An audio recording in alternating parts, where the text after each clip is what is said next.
How's it going, guys? Randall aka Shizukats here once again on the Tressa's Collectibles channel, and today I'm going to be bringing you our second meta deck profile for Mushoku Tensei, the Choice Pants variant, focusing on Rudy and Roxy.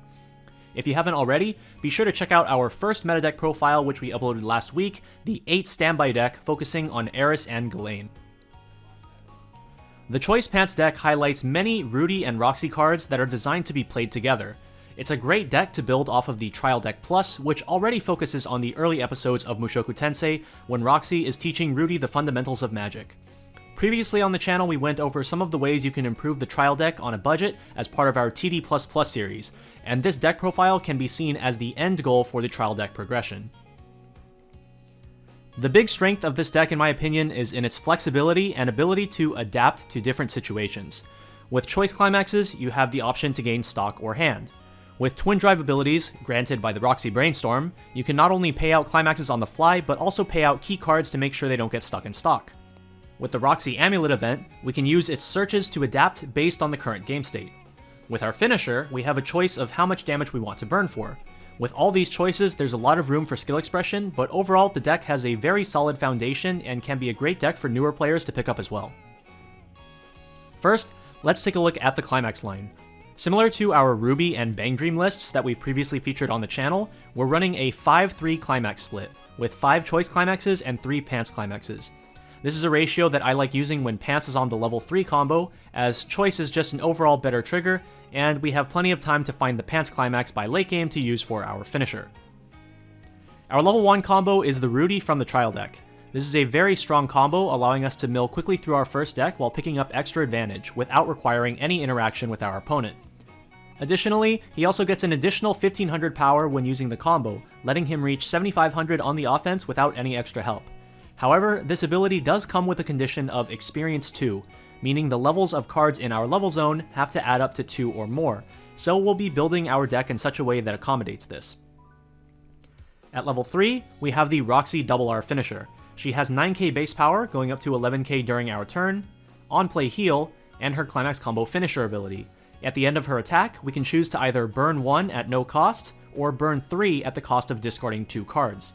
The fact that her burn is at the end of her attack is very useful, as it allows us to stay flexible and leave the decision making until after her soul damage has been applied. Now let's take a look at the level 0 line. A lot of the cards here are going to mirror those seen in our 8 standby Mushoku profile, simply due to how strong they are. First up, we have our level 0 Rudeus, our primary turn 1 play when going first. 3500 power while you have 5 or more hand, and has the ability to run to the center slot at the start of the opponent's attack phase. Being 3500 and having the ability to move makes him extremely annoying for the opponent to deal with, and we always want to see him in our opening hand, making him an instant 4-of. Next up are the 3 copies of Rudeus. When placed on stage from hand, we can clock 1 card from our hand to search our deck for any 6-sided world character. Compared to a Roxy drop searcher, we take an extra damage in exchange for the ability not costing any stock. This means that we can use the ability on our very first turn when we don't have any stock yet. Clocking ourselves also has various potential side benefits, such as fixing our color or leveling us up to allow us to play more powerful cards. Since this deck requires experience at level 1, the Rudeus can be extremely helpful in reaching our experience goal. In case we don't initially have a card with a high enough level to clock, Rudeus allows us to clock again in our main phase, potentially securing that experience requirement. The One of Rudy PR is an amazing play going second. When our opponent plays 1 card to attack with on their first turn, Rudy can come in and send that card straight to waiting room. The reason we only run 1 is because he can be easily searched via Rudeus, effectively meaning that we're running 4 copies of the Rudy. Additionally, he has on death pay to salvage, which can be useful for guaranteeing certain cards get into our hand. The combination play of Rudeus into Rudy going second means that we'll also have 2 stock to use for the on death salvage. 2 copies of Eris Fukujiro give the deck a bit of costless milling and hand fixing through her on death effect. We don't need to rush standby targets into our waiting room like we do in the 8 standby build, but we would like to have some choice targets to potentially send to stock or add back to hand, so this can help put some targets into the waiting room for that as well. Next, we have 4 Roxy Brainstorms. Apart from her Rest Self-Salvage Brainstorm effect, she can give Twin Drive to one of our characters whenever we play a Climax. This can be useful for paying out climaxes or key cards on the fly, or even just getting through an extra card in the deck if needed. Having access to Twin Drive basically on command is extremely strong and is part of what makes Mushoku Tensei very strong as a set. Compared to our 8 standby list, we are running the 4th Roxy instead of the 1 copy of the Guild Receptionist Spammable Brainstorm, but feel free to mess around with the ratios yourself and see what you like. 1 copy of Lilia is an extremely useful card. With her act ability, we can give one of our characters the ability to send their battle opponent to stock upon reversing them, and then pay out the bottom card of the opponent's stock. This can prevent your opponent's sticky encore characters from staying on the board, or prevent the opponent from using on-death abilities such as Eris Fukujiro, or abilities that require sending that character to a specific zone as part of its cost.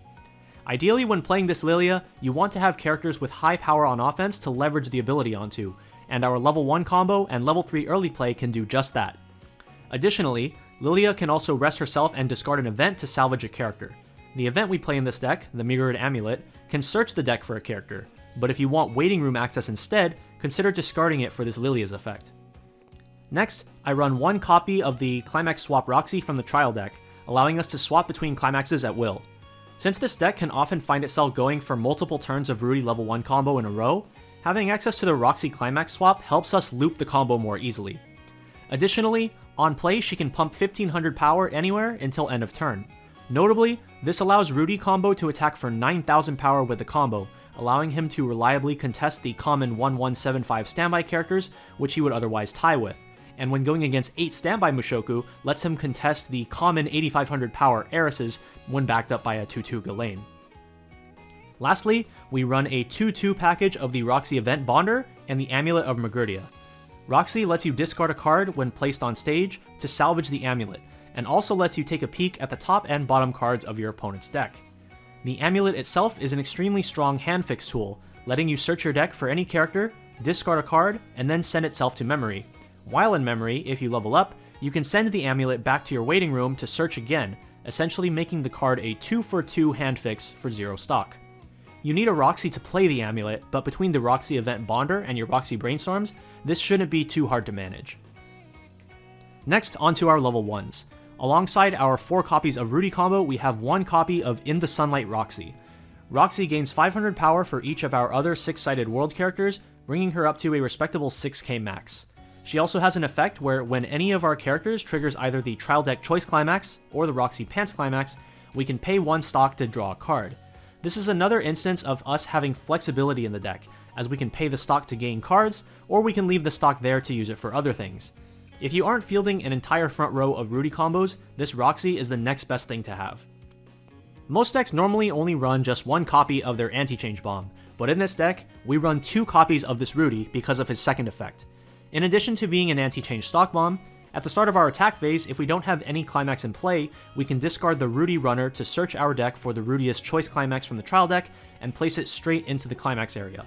This effect takes a climax out of our deck, but in exchange we get increased consistency in having the climax for our level 1 combo.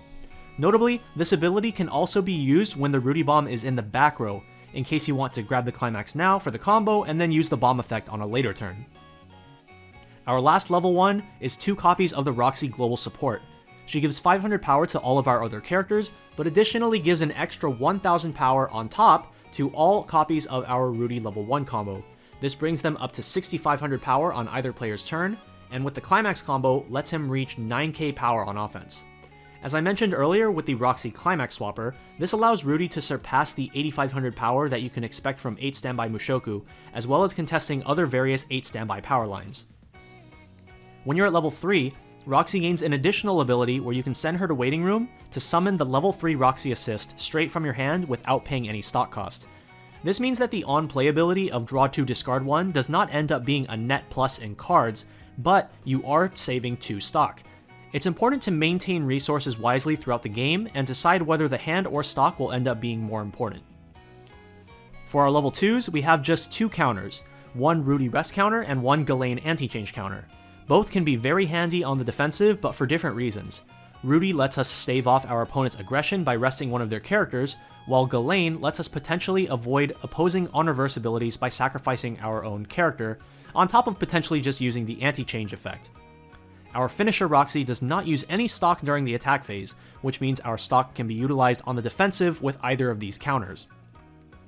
For our level 3 line, we have 2 early plays. The first of the 2 is what I just like to call the Big Rudeus. He can be early played while you have 4 or more 6-sided world characters, and while he sits at just 9k base power, he continuously gains 1500 while you have experience 6 or higher, and on play, gains an additional 4500 power and an anti-backup ability until the end of the opponent's next turn. You might recognize this ability from Kaguya-sama's Shirogane early play. Between these two power boosts, Rudy can get to an enormous 15,000 power. Unlike Shirogane with his clock kick effect, Rudy doesn't have the ability to just hard remove opposing characters. However, when combined with the Lilia level 0, you can steamroll over just about anything and remove the opponent's most important character off the board without the fear of your opponent being able to use a backup against you. It is important to note that since the Rudy anti-backup effect is mutual, you also will not be able to play a backup when your opponent attacks you on their next turn, so be careful about when you play this card. Our other early play in the deck is a Rudy healer. He can be early played while we have 2 or less climaxes in waiting room, and on play we can discard a card to heal to stock. Drawing another parallel to Kaguya-sama, this is the exact same card as the K early play. It's not the most exciting card, but it helps us to stabilize nicely at level 2. Our other level 3s include a 1 of Roxy support and a 1 of Sylphie stock swap. The Roxy is a 2k assist, buffing up our lanes to win on offense so that we can potentially use counters like the Rudy rest counter on the defensive if needed. She also has on play draw 2 discard 1 to help dig for key cards such as the Pants Climax. Her last ability lets us give 1k and Twin Drive to one of our characters if we trigger any climax, letting us potentially pay out the climax on the fly just like with the Twin Drive granted by Roxy Brainstorm, as well as gaining extra power if we need to kill an important character on the opponent's board. Lastly, of course, we have 1 copy of the Sylphie stock swap. Having access to stock swap is very important to ensure we don't get locked out of the game against insane levels of compression. The green in this deck is limited to just the Rudeus, so we'll want to fish for one in the mid game so that we can clock it, or sometimes he'll just fall into clock on his own. As with pretty much any deck, for our Mulligan we want to prioritize our best level 0s, as well as our level 1 combo and the corresponding climax. If you don't already have the climax, you can consider holding onto the Roxy Climax Swapper or 1/1 Rudy Bomb in order to help get it. As we're playing a choice climax deck, you would typically want to get a card with a soul trigger into the waiting room as soon as possible in case we trigger early choice so we have a target. However, since we're playing an experience deck, we also want to hold onto a level 2 or higher yellow card so that we can clock it and level it to use for our level 1 combo. The ideal target in my opinion is the Big Rudy, so that we can have 1 in level and 2 more to use later on. At level 0, use the Rudeus runner to maintain card advantage, while using the Rudy PR to prevent your opponent from doing the same. Additionally, you can use Rudeus to grab whatever you need as well as use the clock cost to potentially fix your experience for level 1. At level 1, use Rudeus combos to mill through the deck and pick up cards. To help get your initial copies of Rudy, you can use cards like the Eris Fukujiro or Rudy PR during your level 0 game, as well as the Roxy Amulet once you're at level 1. From there, you should try to get to your first refresh before hitting level 2, using the Rudy combos and Roxy Twin Drive and Brainstorm to mill yourself down through your first deck. This sets up a lot of things for the mid game. Your Rudy combos will fall into the waiting room after refreshing, means that they don't get lost into the new deck, and you can proceed to pick them back up with Roxy Brainstorms and potentially go for another combo turn. Refreshing before level 2 also means that once you do hit level 2, you'll have an entire fresh deck to search through with the second half of your Roxy Amulet effect. Speaking of the Roxy Amulet, you can think of that card as a way to extend your hand size. For example, if you have 6 cards in hand and 1 amulet in memory, you effectively have 7 cards in hand since you'll be getting 1 back upon leveling up.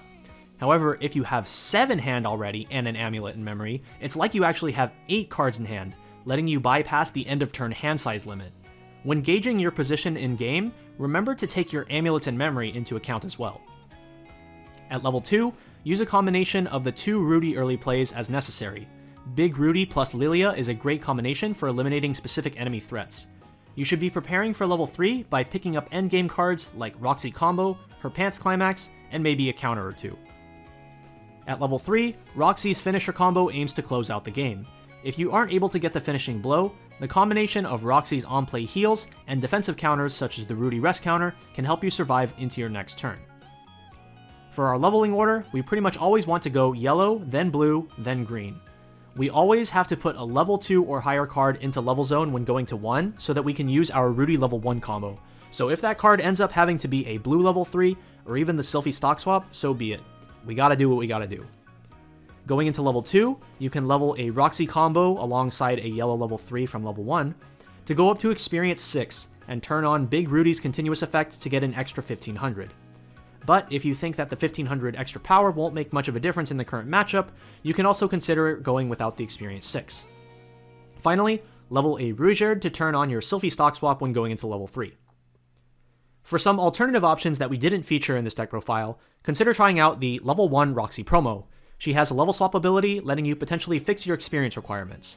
Additionally, she has an on-play mill 2 effect, and if you hit a climax, you can discard a card and salvage a character, which can come in handy sometimes for hand fix, or just for the free mill.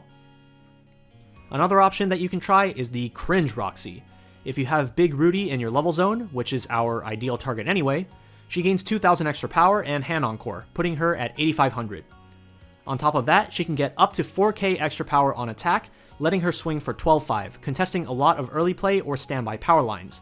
This lets her serve as another great target for Lilia's removal effect. The last alternative option we'll be recommending is the 2-1 Rudeus combo. If you have the Roxy Brainstorm in your back row, he becomes a 2-soul attacker for just 1 stock, and goes up to 10k power as well. He also has a Climax combo, funnily enough with the empty choice Climax that we already have 1 copy of in the deck. It lets you salvage a character for free, and also potentially lets him become Big Rudy 2.0 if his attack gets cancelled. This card also serves as another potential leveling target to get yellow experience 2 when going into level 1. The Choice Pants Mushoku build isn't one that has any glaringly obvious strengths, with a lot of fairly unassuming cards, but the overall package gets the job done very reliably. The deck also doesn't have any glaringly obvious weaknesses either. It's a deck that's just very solid overall, and can be picked up fairly easily by new players, but has a lot of room for skill expression as well through its myriad of options throughout the game. Opponents need to be careful when playing against this deck as well, as it has the ability to grab answers to a lot of different board states. That concludes our deck profile on Choice Pants Mushoku. As always, if you have any questions, feel free to leave them down in the comment section below.